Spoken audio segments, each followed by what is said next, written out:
ዱዱላ ማለት መጤ ማለት ነው። መጤ ማለት ግፋው ግደለው እንደማለት ነው። ስለዚህ አንድ ማፊያ እንዳንጣላክስ በሚባል ባለፈው ኢትዮጵያ ሄዶ ሀገራችንን ጎብኝቶ በመጣ ወጣት አማካኝነት በየፕሮቪንሱ ማፊያ ሴቶች ማፊያ ወጣቶች ተደራጅተዋሉ እና እነሱ በአውሮፕላን ሰርግ ያደርጋሉ፣ የተሻለ ኑሮ ይኖራሉ፣ የተሻለ መኪና ይነዳሉ እያሉ ቁጣቸውን ነው እንግዲህ እንትን ያሉት። ይሄ እንደ ምክንያት አድርገው የያዙት ነው። ከ177 ቢሊዮን በአንድ ጀንበር ያወደሙ ናቸውና አሁን ግን ያለው ነገር ያሰጋል። በሀገሪቱ ትንሽ ያስወቅሰናል የሚሉ የህግ አካላት እየተረባረቡ ነው። ከነሱም ቁጥጥር ውጭ ይመስላል። ኦልሬዲ ከፍተኛ ፈንድ ያደረጋቸው አካል አለ። ይህንን ያው የሀገሪቱ ምናልባት ፖለቲካ ዘርፍ ላይ ያሉ ወይም ደግሞ ሌሎች ኢንተለጀንቶች ፋይንድ አውት ካደረጉ የሚታወቅ ነው። እንግዲህ በዚህ የሀገሩ መንግስት እየሰራ ነው። ክቡር ፕሬዚደንት ሲራል ራማፎሳ ከፓርቲያቸው ጋር በጣም እያወገዙ እየሰሩ ነው ያሉት። ግን ከቁጥጥር ውጭ ሆኖ ነው ከፍተኛ ጥቃት እያደረሱ ያሉ። ይሄ ነው ብለህ አይደንቲፋይ ያላረካቸው ሰዎች የህይወት ሰለባ እየሆኑ ስለሆነ ያው መንግስት ያለሰለሰ ዲፕሎማሲ አስፈላጊ ነው። ስቲል ያው የሚገሉንን ሰዎች መለየት አልቻልንም። አንዱ ትልቁ ችግር እሱ ነው።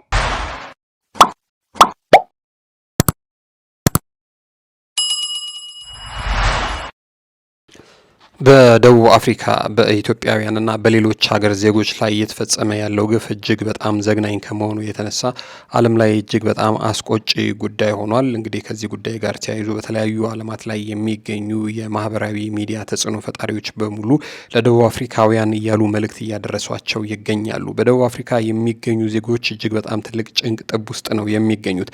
በተለይ ደግሞ የዚህ ትልቅ እንቅስቃሴ ሰለባ የሆኑ የሚገኙት ኢትዮጵያውያን ናቸው። እንደሚታወቀው እንግዲህ ኢትዮጵያውያን በቁጥር በዛ ብለው ነው የሚገኙት። ረጅም ጊዜ ያሳለፉ ኢትዮጵያውያን አሉ። ብዙ ሰርተው ጥረው ግረው ብዙ ሀብት ንብረት ያፈሩ ኢትዮጵያውያን መኖራቸው የማይካድ ሀቅ ነው። ከዚህ ጉዳይ ጋር ተያይዞ ታዲያ መጤጠል የሆነ እንቅስቃሴ ተጀምሯል በደቡብ አፍሪካ። ይህ ጉዳይ ይሁነኝ ተብሎ ታስቦ ታቅዶ እየተሰራ እንደሆነም እየተነገረ ይገኛል። ይህንን በተመለከተ እንግዲህ ጉዳዩ ከጀርባ ሌላ ፖለቲካዊ የሆነ አጀንዳ እንዳለውም የሚናገሩ ሰዎች አሉ። ከዚህ ጉዳይ ጋር ተያይዞ ታዲያ አሁን በደቡብ አፍሪካ ተፈጸመ የሚባለውን እንቅስቃሴ በተመለከተ በዋናነት እየመራ ነው የሚባለው ሰው ከዚህ ቀደም በኢትዮጵያ ኤምባሲ አማካኝነት ወደ ኢትዮጵያ ተጋብዞ መጥቶ ኢትዮጵያን የጎበኘ ሰው ስለመሆኑና ደግሞ ኢትዮጵያ ውስጥ ያያቸው ፎቆች በሙሉ ኢትዮጵያውያን ደቡብ አፍሪካ ውስጥ ሰርተው ሀብት ንብረት አፍርተው ሀገራቸው ላይ የሰሩት ፎቅ ነው ብሎ በፕሮፓጋንዳነት እየተጠቀመው እንደሚገኝና ደግሞ ለዚህም ትልቁ መጤጠል እንቅስቃሴ አስተዋጽኦ እያደረገ እንደሚገኝም ሰምተናል። ይህ እጅግ በጣም የሚያሳዝን ጉዳይ ነው። ታዲያ ይህንን ጉዳይ በተመለከተ የዓለም መንግስታት ለምንድን ነው ዝም ያሉት? የሰብአዊ መብት ድርጅቶች ለምንድን ነው ጸጥ ያሉት? የአፍሪካ ህብረትስ ቢሆን ለምንድን ነው እዚህ ጉዳይ ላይ ዝም ያለው? የሚሉ ብዙ ጥያቄዎች እየተነሱ ይገኛሉ። የኢትዮጵያ ኤምባሲ ለምንድን ነው እዚህ ጉዳይ ላይ ምንም አይነት መልስ የማይሰጠው? የደቡብ አፍሪካ መንግስትስ ለምንድን ነው ይህንን ጉዳይ በቸለተኝነት እያለፈው የሚገኘው? ደቡብ አፍሪካውያኑ ዛሬ በመጤጠል እንቅስቃሴ እንደዚህ ተሞልተው ውጡልን ግቡልን የሚሉ ህዝቦች ለምንድን ነው ለዘመናት ወቅጠው እንግዲህ አሳደው አስረው ገርፈው ያሰቃዩዋቸውን አሁንም ሀብት ንብረታቸውን ዘርፈው እዛው ተቀማጭነታቸውን ያደረጉ ነጮችን ከሀገራቸው የማያባርሩት? ወንድ ከሆኑ እነሱን ለምንድን ነው የማይሞክሩት? የሚል በጣም ትልቅ ትችትና ተቃውሞ እየደረሰባቸው ይገኛል። በተለይ ደግሞ በአፓርታይድ ጊዜ ደቡብ አፍሪካውያንን ከመርዳት ረገድ አንጻር እንግዲህ ደቡብ አፍሪካውያንን የረዱ ሀገራት ዜጎች እንደምን ተደርጎ ነው በዚህ ልክ የሚሰቃዩት፣ በዚህ ልክ የሚገደሉት? የሚል በጣም ትልቅ ተቃውሞ ደቡብ አፍሪካውያን ላይ እየተነሳ ይገኛል። ከዚህ ጉዳይ ጋር ተያይዞ ታዲያ በደቡብ አፍሪካ የቦትስዋና ዜጎች ላይ እየደረሰ ያለውንም ጥቃት በተመለከተ የጥላቻ ጥቃት በመቃወሙ ታዲያ የቦትስዋናው ፕሬዚዳንት ዱማ ቦካ ጠንካራ የዲፕሎማሲና የኢኮኖሚ እርምጃዎችን በደቡብ አፍሪካ ላይ በአጸፋ መልስ አይነት ነገር እርምጃ ወስደዋል። እንግዲህ በደቡብ አፍሪካ የሚገኙ ዜጎቻቸው በአስቸኳይ ወደ ሀገራቸው እንዲመለሱ ማዘዛቸውም ታውቋል። ፕሬዚዳንት ዱማ ቦኮ በንግግራቸው ቦትስዋና ደቡብ አፍሪካን ከአፓርታይድ ስርዓት ነጻ ለመውጣት ላደረገችው ትግል ያበረከተችውን ታሪካዊ ውለታ በማስታወስ ዛሬ ልጆቻችን በእናንተ ከምድር ላይ እየተዋረዱ እየሞቱ እየተገደሉ ዝም አልልም ሲሉ ነው ቁጣቸውን ያስታወቁት። ከዚሁም ጉዳይ ጋር ተያይዞ ታዲያ እርሳቸውም የተለያዩ ጉዳዮች ላይ ማዕቀብ ጥለዋል ማለት ነው ደቡብ አፍሪካ ላይ። ይህ ጉዳይ እንግዲህ ኢትዮጵያውያንንም የገጠመ ጉዳይ ነው። ሁላችሁ እንደምታውቁት በተለይ ኢትዮጵያ ለማንዴላ የከፈለችውን ዋጋና ደቡብ አፍሪካ ደግሞ ነጻነቷን እንድታገኝ የረዳቸው ነገር እንዲህ በቀላሉ የሚነገር አይደለም። በጣም ከባድ ውለታ ነው የዋለችው። የቦትስዋናው መንግስት ከደቡብ አፍሪካ ጋር ታዲያ የሚያገናኙትን ድንበሮች በአፋጣኝ እንዲዘጉ አዟል። ወደ ተለያዩ የደቡብ አፍሪካ ግዛቶችም ይላክ የነበረው የኤሌክትሪክ ኃይልም እንዲሁ እንዲቋረጥ ወስኗል። ይህ እርምጃ ታዲያ ቀድሞውኑ በኃይል እጥረት ለምትታመሰው ደቡብ አፍሪካ በጣም ከባድ ድንጋጤን የፈጠረ ጉዳይ ሆኗል። በደቡብ አፍሪካ የሚገኙ የቦትስዋና ዜጎችም በሙሉ በአፋጣኝ ወደ ሀገራቸው እንዲመለሱ ጥሪ አቅርበዋል ፕሬዚዳንት ዱማ ቦኮ ታዲያ በንግግራቸው ወቅት ደቡብ አፍሪካ ከአፓርታይድ ስርዓት ጋር ስትታገል ቦትስዋና ያደረገችላትን ታሪካዊ ውለታ መርሳቷ እጅግ እንዳሳዘናቸው ተናግረዋል። ይህንን ጉዳይ በተመለከተ እንግዲህ እኛም አንድ ጥንቅር ልናቀርብ ምንድን የተፈጠረው ብለን ልንጠይቅ በቀጥታ የስልክ መስመር ደቡብ አፍሪካ ከሚገኝ ወዳጃችን ጋር በቀጥታ የስልክ መስመር ቆይታ አድርገናል። እሱ እንድትከታተሉልን ጋብዝን። አብራችሁን ቆዩ።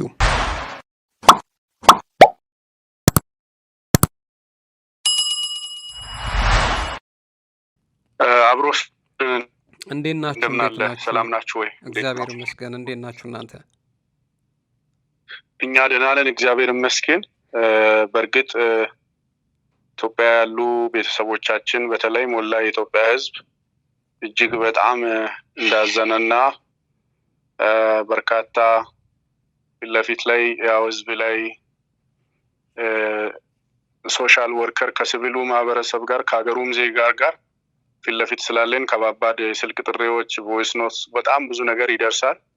ያ ደግሞ ምን ያህል ሰው እንደተጨነቀ የሚያሳይ ነውና እናንተም ለህዝብ መልእክቱ ይድረስ ብላችሁ ፈቃደኛ ሆናችሁ ስለደወላችሁ የዝግጅት ክፍላችሁንም አንተንም ማመስገን እፈልጋለሁ በደቡብ አፍሪካ ባለው ዲያስፖራውን በህዝብም ስም። መልካም። እኔም በጣም ነው የማመሰግነው። እንደዚህ በጣም አስጨናቂ በሆነ ጊዜ ውስጥ ፈቃደኛ ሆነ ህዝቡ እንዲተነፍስና ያለውንም ነገር ደግሞ ለህዝብ ለማሳወቅ ፈቃደኛ ስለሆንክልኝ አመሰግናለሁ ገዜ። ከሰሞኑ እንግዲህ አላቅም ሰላማዊ ሰልፍን በለው ወይም ደግሞ የስራ እድሎቻችንን ተነጠቅን በሚል እንግዲህ ዋነኛ ሞቶ አድርጎ የሀገሪቱ ህዝብ ሊባል በሚችል መልኩ መላው ህዝብ ሊባል በሚችል መልኩ ምናልባትም ከዚህ ቀደም በዚህ ስፋት ሰላማዊ ሰልፍ ተወጥቶ እንደዚህ ያለ አካላዊ ጥቃትና ነፍስ ነጠቃ አይተናናቅምና ይሄ ጉዳይ እየተካሄደ በጣም ሰቅጣጭ ነገር እያየን ነው። ምንድነው ጉዳዩ እንደው በጥቅሉ? እጅግ በጣም ውስብስብ የሆነ ነው። እንግዲህ ሁለት አይነት ነገር ነው የሚያንጸባርቁት። የመጀመሪያ የፈረስት የሀገሩ ዜጋ ይሁን የስራ እድል ላይ ከጂዲፒ በላይ ህዝብ አለ ይላሉ። እንግዲህ ዳታውን ማን እንደሰጣቸው አይታወቁም። በሀገሩ መንግስት ብዙም እንዳልተደገፉና የሀገሩ መንግስት ከዚህ አካሄዳችሁ ተቆጠቡ የሚል መልእክት በተደጋጋሚ ያስተላልፋል። የዋይት ፔፐር ኮሜንት ተብሎ አጋጣሚ ለፓርላሜንት ቀርቦ ነበር። ያን ፓርላሜንት ከዩናይትድ ኔሽን ጋር ያላቸው ውል ስላለ አላጸደቁም። ሀገሩን ይልቀቁ የሚለውን አላጸደቀም የሀገሩ መንግስት። ስለዚህ መዘግባለሁ ነው ያለ። ያንን ዋይት ፔፐር ሰው እዚሁ እንዲኖር ማለት ነው።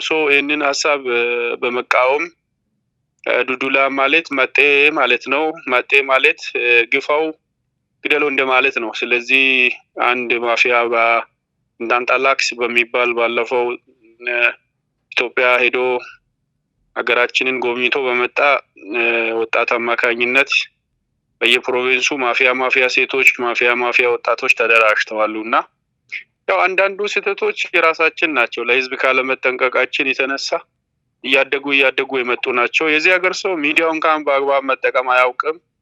ፌስቡክ እንኳን አልነበራቸውም። ተንኮሉም አያውቁም። የቤት ቁጥር እየያዝን ገንዘብ የወሰድንበት ሀገር ነውና በሀገሪቱ ላይ በዚህ ልክ ሰው በሚለው ልክ ገዳይ፣ አራጅ፣ መጥፎ ናቸው ብሎ በሚወራበት ልክ ክፉ አይደሉም። ለምን ለህዝቡም ግንዛቤ እንዲኖር ፈልጋለሁ።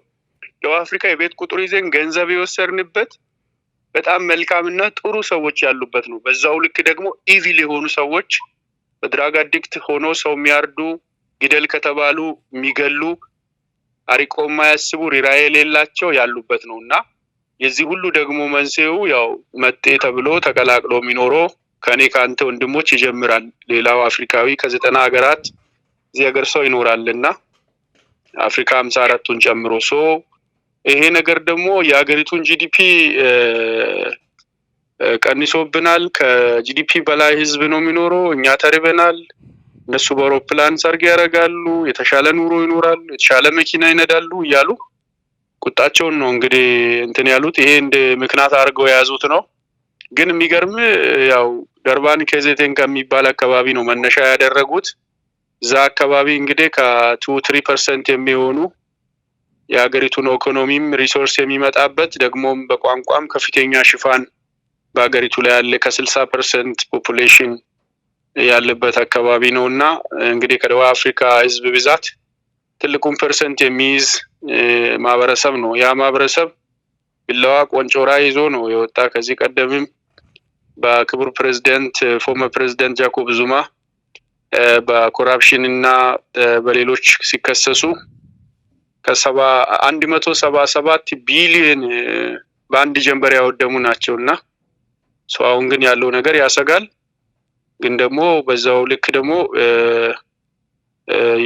የማረጋጋትንም ሂደቶች በሀገሪቱ ትንሽ ያስወቅሰናል የሚሉ የህግ አካላት እየተረባረቡ ነው። ከነሱም ቁጥጥር ውጭ ይመስላል።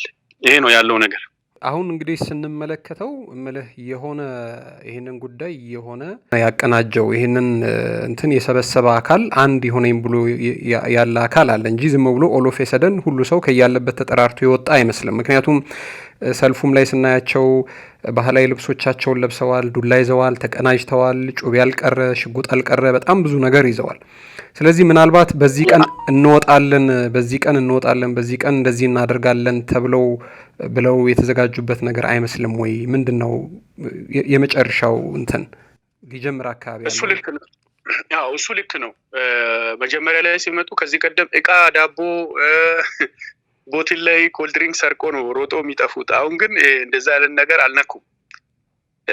የሚገርም ፈንድ እንደሆኑ የሚያሳውቀው አንደኛው መገመትም የሚቻለው ከዚህ ቀደም ስዊት እንኳን ይሰርቃሉ። ስዊት ማለት ከረሜላ ከሱፐር ማርኬቶች ገብቶ ይሰርቃሉ እና አሁን ላይ ግን በቃ ፈንድድ በጀት እንዳላቸው የምታውቀው እንግዲህ ከ60-70 በላይ አሁን ካልኩ ከ500 እና 600 ኪሎ ሜትር መጥቶ ጆሃንስበርግ ላይ ሰፍሮ ሰላማዊ ሰልፍ ማቀናጀት ማስተባበር ከቻሉ ኦሬዲ ከፍተኛ ፈንድ ያደረጋቸው አካል አለ። ይህንን ያው የሀገሪቱ ምናልባት ፖለቲካ ዘርፍ ላይ ያሉ ወይም ደግሞ ሌሎች ኢንቴሊጀንቶች ፋይንድ አውት ካደረጉ የሚታወቅ ነው። በእርግጥ ቢሃይንድ ሴታፕ እና ቅንጅት አለ። ቅንጅት ባይኖር አሁን ቅድም እንደነገርኩ መጤጠል የተባለው ዱዱላ እና አፍሪካ አክሽን ኤምኬም ፓርቲ በከፊል ማርች ቱ ማርች እንግዲህ ማርች ቱ ማርች ማለት እንሰለፍ ነው። እነዚህ ፕሮቴስት እናድርግ እናውጣ እናምጽ የሚል ግሩፕ ያደራጁ 6-7 ተቋማት በጋራ ተቀናጅቶ በየትኛውም ዓለም ታሪክ የሌለ ጸያፍ በአፍሪካውያን በጥቁር ህዝቦች ላይ ጭፍን እያደረጉ ያሉት እንግዲህ ትልቅ ነውረኛ ስራ እንደሆነ አንዳንድ የተማሩ የሀገሪቱ ትልልቅ ፖዚሽን ያላቸው ኢኮኖሚስት አናሊስቶች እውቀት ያላቸው ነገ ሀገራችንን ወደ ሌላ ገጽታ ይወስዳል የሚል ስጋት አላቸው። ሀገራችን የ2016 ምርጫ በአግባቡ እንዳታካሄድ 2026 ምርጫን ለማደናቀፍ ምዕራባውያን ፈንድ አድርገው ነው የሚል ስጋታቸውንም እያንጸባረቁ ያሉ የሀገሪቱ በተለይ እውቀት ያላቸው ፓን አፍሪካን የሆነስቱ አካላት እያወገዙ ይገኛሉ። ከዚህ ጎን ለጎን ደግሞ የፍሪዶም ፋይታው እና የነጻነት ታጋዩ ጁሊየስ መሌማም የአፍሪካውያን ላይ በሚደርሰው ጥቃት እንደ ሀገር እየተዋረድን ነው፣ እንደ አፍሪካ አይጉር ድጋሚ ወደ አፓርቴት እየሄድን ነው፣ ፍሪ አፍሪካንስ የሚል ፕሮቴስቶችን ደጋግሞ አድርጓል። እንግዲህ ከዚህ ጋር ተያይዞ ደግሞ የፓን አፍሪካ እና የአዛናን ሙቭሜንት መስራቾች ከጁሊየስ ጋር ደግሞ ተቀናጅተው አፍሪካውያን ላይ በሚደርሱ ጥቃቶች ላይ የጋራ ፕሮቴስት ለማድረግም እያቀዱ ያሉበት ሁኔታ አለ። ግን ሀገሪቱ ላይ የሚታየው ነገር ደስ አይልም። ኢንጀነራል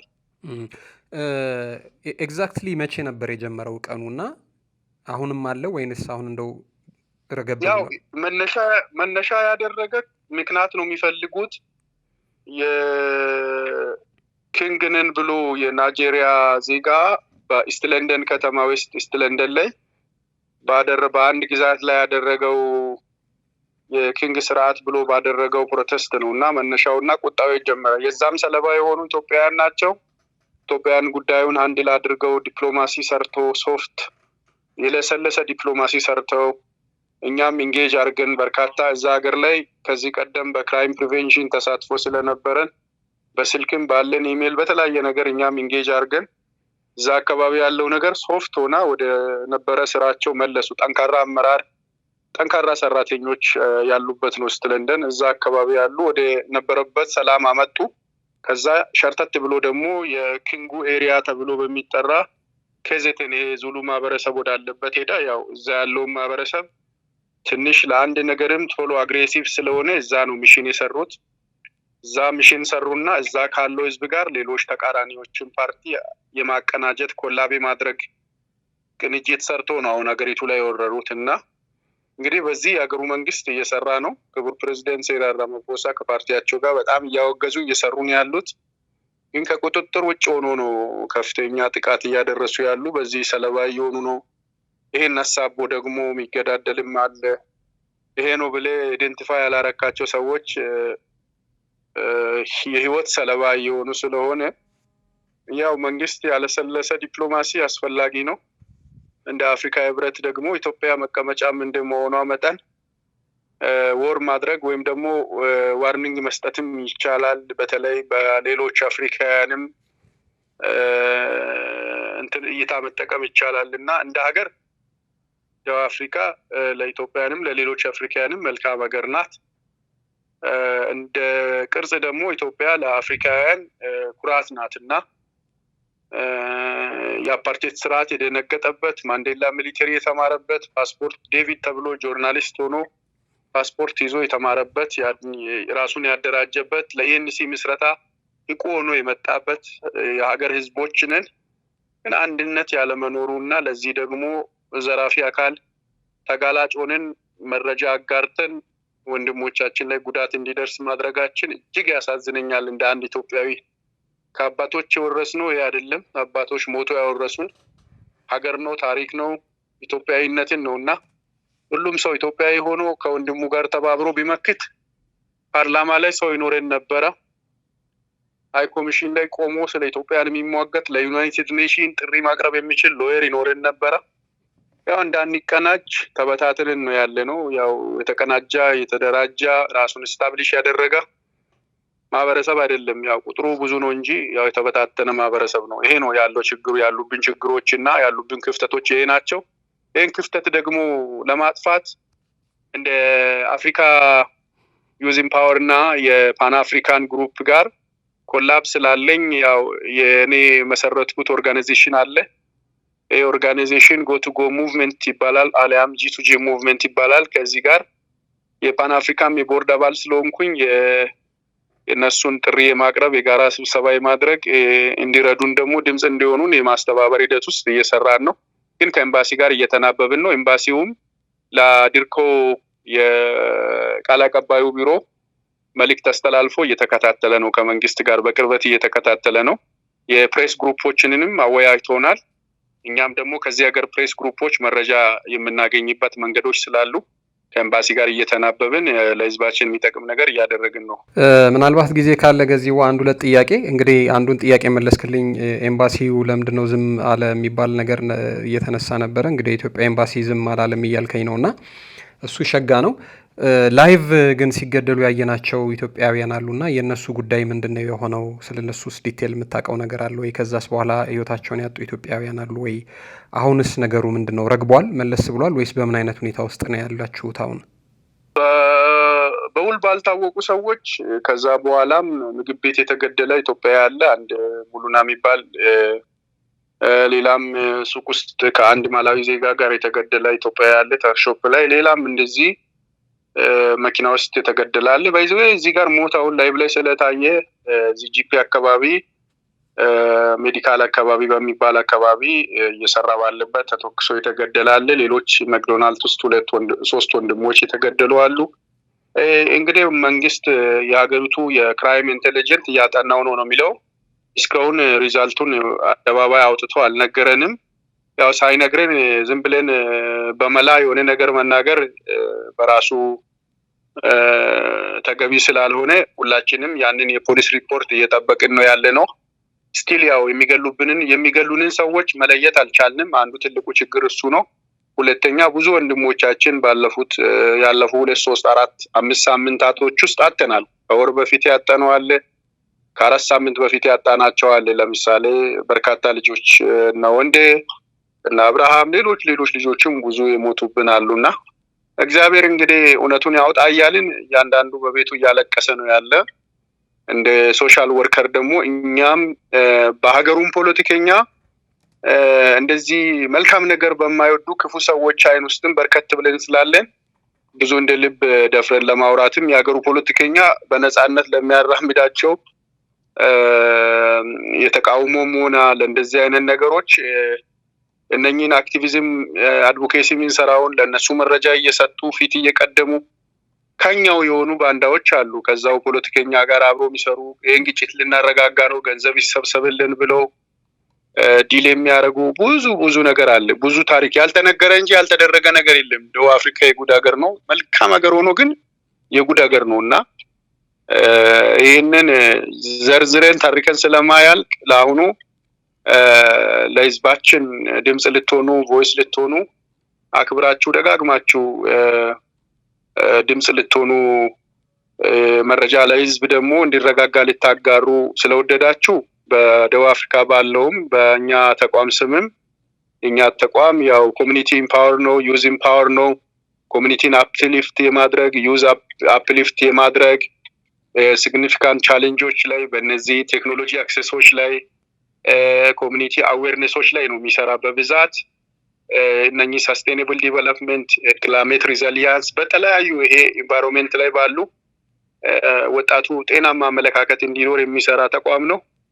እንግዲህ እኛም ባለን ማንኛውንም መረጃ ልናጋራችሁ ፈቃደኛ ነን። አመሰግናለሁ።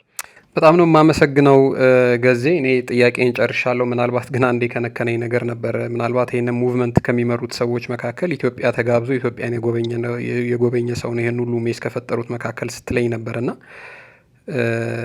ይህን ጉዳይ ምናልባት ልታብራራልኝ ከቻልክ ብዬ ነው። ካልሆነ ግን በሌላ ጊዜ መገናኘት እንችላለን። ያ ይሄ ሁሉም ግልጽ የሚያውቅ ነው። በወቅቱ ይህ ሰው በርካታ ኢትዮጵያውያንን ሊጎዳ የሚችል ስትራክቸር ያለው ሰው ነው። አይሂድ የሚል ተቃውሞ እያሰማው ነበረ። ያው በወቅቱ ኤምባሲ የነበሩ ሰዎች ናቸው እምቢ ብሎ አይመለከትም ኤምባሲ ስራ ነው ብሎ ልጁን ወደ ኢትዮጵያ የወሰዱ አካላት ናቸው ተጠያቂ። ለዚህ ሁሉ ለኢትዮጵያውያንም ቀውስ ምክንያት የሆኑ እነዚህ ናቸው።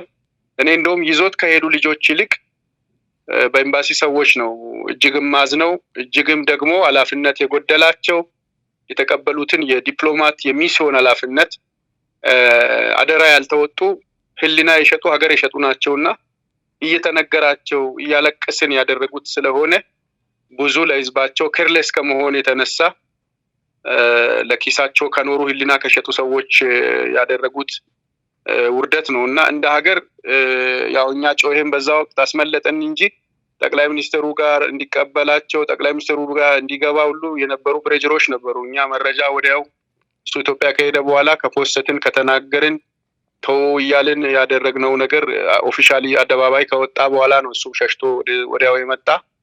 አቶ ወል ግን የዚህ ተጠያቂ መሆናቸው አይቀርም። የዚህ ሁሉ ህዝብ ደግሞ ችግር ሰለባ እንዲሆን ምክንያት ናቸው። 30-40 ፎቅ እዛ ሀገር የሚኖሩ ሰዎች የሰሩት ነው ብሎ ያንን ፎቆች ጎብኝቶ መጥቶ እዚህ ሀገር ፕራይቬት ላይ ይህንን ነው ለብዙዎቹ ያስተጋባ። ከመጣም በኋላ ያንን መረጃ ያጋሩ ሚዲያ ተቋማትን እኛንም ሌሎችንም ሲያሳድዱ ነበረ። ምክንያቱም ይሄ ማለት ታርጌት ተደርገው ለዳታ የሄደ አካል ነው። ያው የሆነ ሆኗል። ግን ያደረጉ ደግሞ ኤምባሲ ውስጥ በወቅቱ የነበሩ ናቸው፣ ይጠየቃሉ። ምክንያቱም ከመጠየቅ ተወቃሽ ከመሆን ምንም የሚያግዳቸው ነገር የለም። ምክንያቱም ህዝብ የገደሉ ናቸው። ደቡብ አፍሪካ ውስጥ ይነስብዛ ከግማሽ ሚሊዮን በላይ ህዝብ አለ።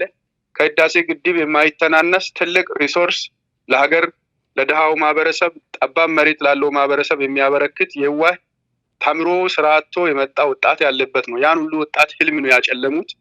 መቼም በታሪክ እየተወቀሱ ይኖራሉ። ይሄ ነው ያለው መረጃ።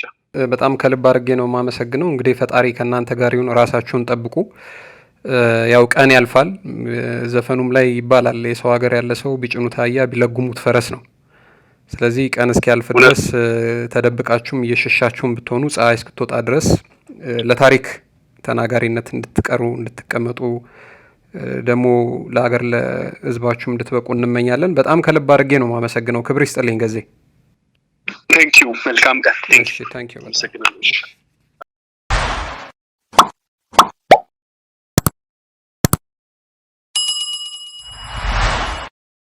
የተወደዳችሁና የተከበራችሁ የጊዜ ሚዲያ ቤተሰቦች እንግዲህ ደቡብ አፍሪካ ያለውን ጉዳይ በተመለከተ ያገኘነው መረጃ ይህንን ይመስል ነበር። በቀጣይ ደግሞ ጉዳዮቹን በደንብ በዝርዝር እንዲሁ እየተከታተለን ከስር የምናቀርብላችሁ መሆኑን ቃል እንገባለን። አብራችሁን ስለቆያችሁ እናመሰግናለን። ክበሩልን። ክብር ይስጥልን።